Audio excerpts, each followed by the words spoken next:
One of the things I dreaded the most for a really long time in knitting is picking up stitches. This is the sleeveless variation of the knot front tee, or it's the long-waisted version of the knot front crop. They're interchangeable patterns, which is pretty cool. I will link to that down below. Anyway, I haven't done the neckline facing yet, so I am going to show you how I do it. In this pattern, she gives me a specific number of stitches that I'm going to pick up around each quadrant, basically, of the neckline, which is nice because it gives me a chance to stop and count and make sure I'm on the right track to have the total amount that I need. Some patterns will just tell you to pick up, for example, 2 stitches for every 3 rows if you're going vertically. Just look at your pattern. It'll give you hints as to how many you need or how many you should be skipping. You can see here that this edge is raw, and I am going to be picking up all along it so that I can make an edging that looks basically just like these.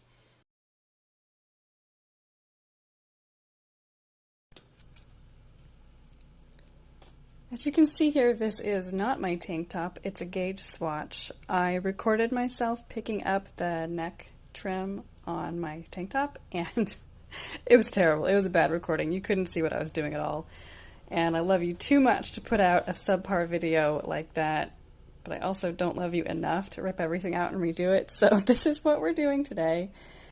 Now you'll see I counted. Here we have 32 rows. But I only want to pick up 24 stitches, which means that we are going to be doing a total of 8 skips. So about every 4 rows or 4 stitches, we'll skip a row. I will show you what I mean by that. First things first, leave yourself a generous tail so that you can weave it in after you're done, like always. Get 2 needles or a circular, just as long as you have 2 tips, you'll be good. And the way I like to do it is I find the first stitch on the edge and I skip over it. This edge is funky because it's where I was stranding my different colors, but here is the second stitch in, and if each stitch is a V, you want to grab through the right side of that V. I like to get it with my right needle and then transfer it to my left. I find that it's just easier for me that way. I don't get lost. And then you knit it like usual, unless your pattern says to purl it. Of course, do that. And then you find the next stitch above it. Same thing. Insert your right needle through the right side of the stitch, left to right. Transfer it to your left needle, no twisting or anything, just purlwise. And then knit it. Get your next one.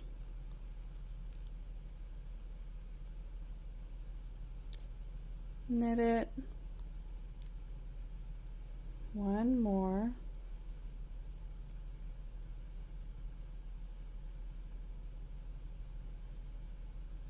don't worry if it's clumsy. I'm still a little clumsy, especially when I'm filming. Giddy. And look, now that we've done 4 stitches, I'm going to skip the next row. So the next one would be this one. I'm going to hop over it and come straight up to this one. Pick it up like that.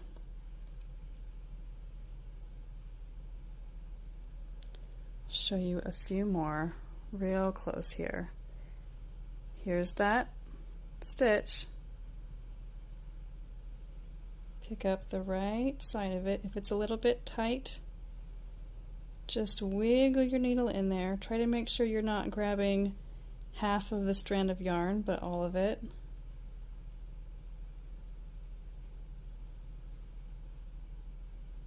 Next one.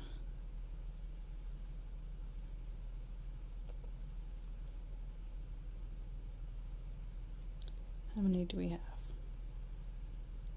Okay, one more before we skip.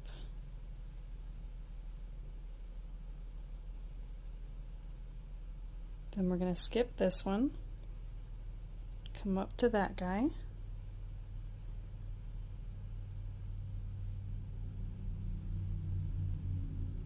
See what I did there? I almost lost it. There we go.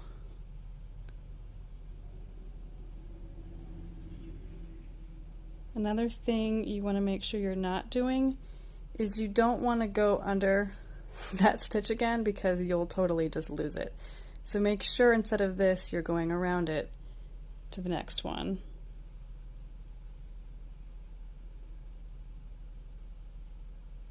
Whoops.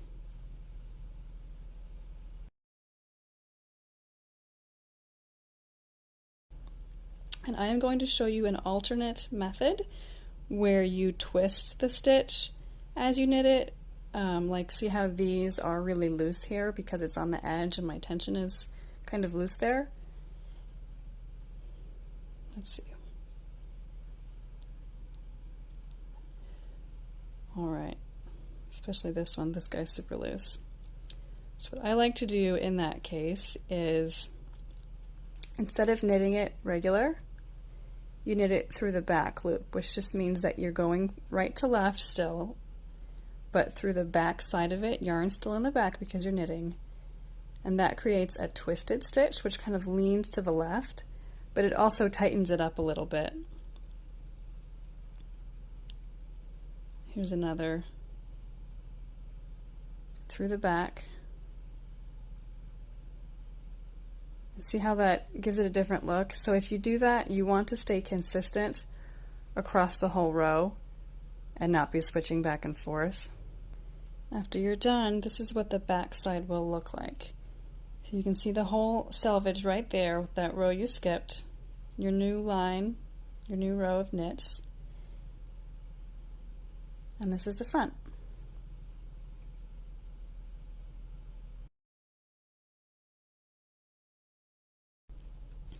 I went ahead and took all that out so I can show you how to pick up along the bound off edge without having all of this in the way. This is an example though of why you want to take your time and get it right the first time, because it's all going to look like this if you frog it. Just a little tip. It's always a good idea to take your time. If you wanted it to be done right away, you wouldn't be knitting, would you? Alright, so here's the bound off edge. Don't try to pick up along this chain right here. Find under it where your stitches are. So again, you're going to be going in through the right side of each stitch, which is a V, exactly the same way as you did on the selvage. But sometimes when you're working along a bound off edge, the stitches will get kind of tight because it's all the same, it's the same row. Oh man, that one's loose because it's the edge there. Oh well. If that happens, I like to hold them tight in my right hand so that I can keep track of them. So here's the next one. I'm going under, right to left, through that side of the stitch there, and then knitting it. I don't like to twist my bound off edge when I'm picking up.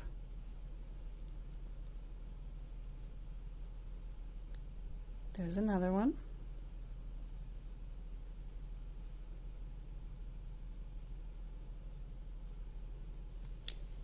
Also, side note, typically when you're picking up on a bound off or cast on edge, it's just a 1-to-1 ratio, so you're not going to be skipping any or doing any extra.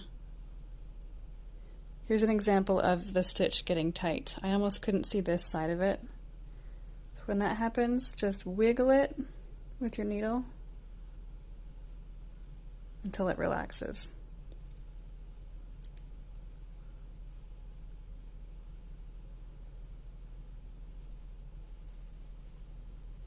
There's another one. Where did you go? Come back. See? Just like that.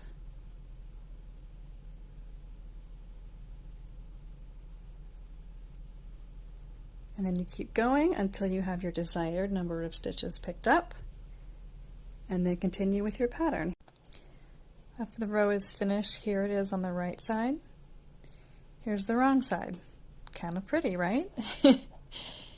And if you look closely, since we picked up the right side of each of the stitches, it continues on, even though I bound off in a different color, you can kind of see that through, but it continues on pretty seamlessly when you pick it up on horizontally, which I think is pretty exciting because I'm a nerd.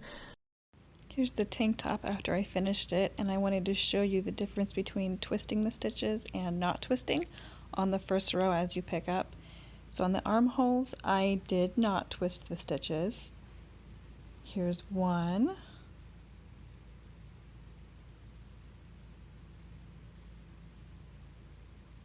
Here's the other.